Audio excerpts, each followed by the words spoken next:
It is April 1944. A British officer's body washes ashore on the coast of Spain. In his briefcase, top-secret documents outlining the entire Allied invasion plan for southern Europe. The Germans intercept them. Hitler himself reads them. And within hours, the entire strategic calculation of the Third Reich shifts. Divisions are redeployed. Fortifications are reinforced. Thousands of soldiers are moved away from Sicily toward Greece and Sardinia. The Führer is convinced. The Allies are coming from the south. But here is what no one in Berlin understood: the officer was never real. The briefcase was a prop. The documents were fiction. And the dead man floating in the Atlantic had never existed at all. This is the story of the most audacious deception in the history of modern warfare. And it was pulled off by a small team of British intelligence officers working out of a basement in London with a corpse, a suitcase, and a plan so insane that even the men who conceived it didn't believe it would work. The year is 1943. The war is turning, but only just. The Allies have pushed Rommel out of North Africa. Tunisia has fallen. For the first time since Dunkirk, there is momentum on the Allied side. But the next move is enormous. Churchill, Roosevelt, and their combined chiefs of staff have agreed on the invasion of Sicily, the island that sits like a stepping stone between North Africa and the Italian mainland. Operation Husky, they call it. It is scheduled for July 1943, and everyone on both sides of the war knows that Sicily is the obvious next target. The geography makes it undeniable. The Germans know it. The Italians know it. Even neutral observers know it. So the question facing Allied planners is not whether the enemy expects an invasion of Sicily. They absolutely do. The question is, can the Allies make them believe it's coming somewhere else? Enter a 36-year-old Royal Marines officer named Ewen Montagu. He is not a battlefield commander. He is a lawyer by training, a naval intelligence officer by assignment, and by temperament, one of the most creative and quietly ruthless minds in British intelligence. Montagu works in a division called the 20 Committee, a clandestine body responsible for deception operations. And in early 1943, he is handed a brief from his superior, Admiral John Godfrey, that contains a single extraordinary idea. Plant false documents on a dead body. Float the body towards Spain. Let the Germans find it. And let them believe the invasion is not going to Sicily, but to Greece and Sardinia instead. The plan is named Operation Mincemeat, and it will require solving one seemingly impossible problem first. They need a body. This is where the story becomes something darker than a spy thriller. Montagu and his colleague, Flight Lieutenant Charles Chumley, begin searching for a recently deceased man whose body could withstand both an ocean journey and a German autopsy without arousing suspicion. The man needed to have died in a way consistent with drowning, or at least consistent with exposure following an aircraft crash at sea. They needed someone approximately the right age for a military officer. Someone with no family connections, likely to ask uncomfortable questions. After weeks of searching, they find him. His name, in life, was Glyndwr Michael. He is a 34-year-old Welsh laborer from the town of Aberbargod. He has died in London in January 1943, likely from rat poison ingested accidentally or possibly deliberately. He is poor. He is alone. And because no one is coming to claim him, the British government takes his body. They give him a new identity. They name him Captain William Martin of the Royal Marines. And they begin building an entire human life around a man who no longer exists. This is where Montagu's brilliance becomes almost unsettling. He understands that German intelligence will not simply accept documents at face value. They will scrutinize everything. So he constructs Captain William Martin from the inside out. He gives him a fiancée named Pam, complete with love letters written in an achingly personal voice.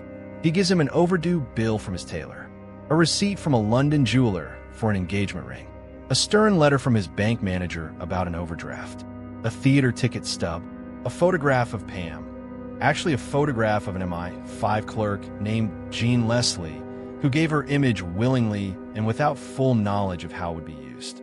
Every item in William Martin's pockets tells a story. Every detail adds texture. By the time they are done, Captain William Martin feels more real than most living people. The actual documents hidden in the briefcase are masterworks of institutional deception. They include a personal letter from General Sir Archibald Nye, the Vice Chief of the Imperial General Staff, to General Harold Alexander in North Africa. The letter is written in a casual, confiding tone, the kind of tone that makes it feel stolen rather than planted. It casually references the coming operations in Greece and Sardinia as if Sicily were merely a cover story, a feint designed to confuse German intelligence. It is meta-deception of the highest order, a document that appears to explain the deception, while itself being the deception. Montagu later described it as the most satisfying piece of writing he ever produced.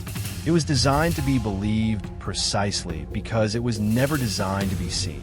On the morning of April 19, 1943, a Royal Navy submarine called HMS Seraph departs from Holy Loch in Scotland.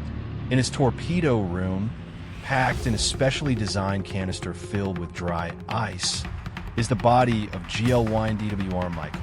Captain William Martin.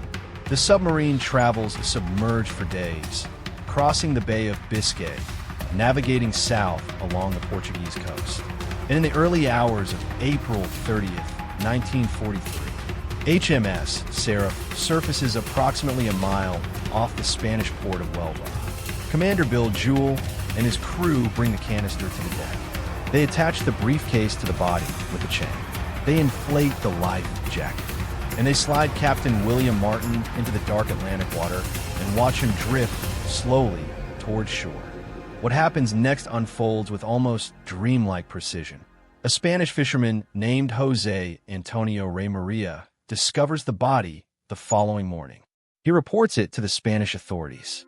Spain is officially neutral, but its leader, Francisco Franco, leans heavily toward the Axis. The body is handled by Spanish naval officials in Huelva, where the local German intelligence agent, a man named Adolf Hitler, is immediately notified. Within days, the documents have been photographed and transmitted to German military intelligence, the Abwehr, in Madrid. From there, they travel to Berlin, to the desk of Admiral Wilhelm Canaris, chief of the Abwehr. And Canaris, despite being one of the most experienced intelligence minds in the world, believes them. He passes them up the chain. And on May 12, 1943, Adolf Hitler personally authorizes the transfer of an entire panzer division from France to Greece. He orders the reinforcement of Sardinian coastal defenses. He sends his finest commander in the Mediterranean theater, Field Marshal Ewen Rommel, to begin planning the defense of Greece. Not Sicily, Greece. On July 9, 1943, Operation Husky begins. 160,000 Allied troops land on the beaches of Sicily. They face reduced opposition. The Germans are in the wrong place. The Italian coastal divisions are unprepared. Within 38 days, Sicily falls. The invasion of mainland Italy becomes possible. And for the rest of his life, Ewen Montagu would insist that the success of Operation Husky was built on the shoulders of a man whose real name almost no one ever knew. But there is a final twist to this story that most history books quietly omit. When the British government eventually allowed the publication of Montagu's account in 1953, they identified the body only as a homeless man whose name could not be confirmed. For decades, Glyndwr Michael remained unknown. It was only in 1996 that researcher Roger Morgan conclusively identified him. In 1997, the town of Huelva added his real name to the gravestone that had read simply William Martin for more than 50 years. The man who had no family, no money, no claim on history, had become one of the most consequential individuals of the entire Second World War. Not because of anything he did in life, but because of what he was asked to do in death. The Germans eventually suspected something was wrong. After the Sicily landings, Canaris reportedly wept, not from grief exactly, but from the particular humiliation of an intelligence professional who has been completely, masterfully outplayed. He had seen the documents. He had verified the chain of evidence. He had followed every protocol. And still, He had been deceived by a dead man with a fake name, a love letter written by a spy, and a photograph of a woman who had no idea she was engaged to a ghost. We remember wars through their battles, through the generals and the politicians, and the turning points that textbooks can photograph and capture. But some of the most decisive moments in history happen in cold basements, in quiet submarines, in the shallow waters off forgotten coastlines. They are decided by people whose names disappear, whose faces are borrowed for cover stories, whose entire existence becomes a secret the world carries forward without ever fully understanding. Glyndwr Michael never chose to be a soldier. He never signed anything. He never fired a weapon or gave an order or made a single decision that shaped history. And yet, without him, the war in Europe may have taken a very different shape entirely. Which raises a question that history rarely asks cleanly enough. How many men like him are buried under someone else's name, in wars they never knew they fought?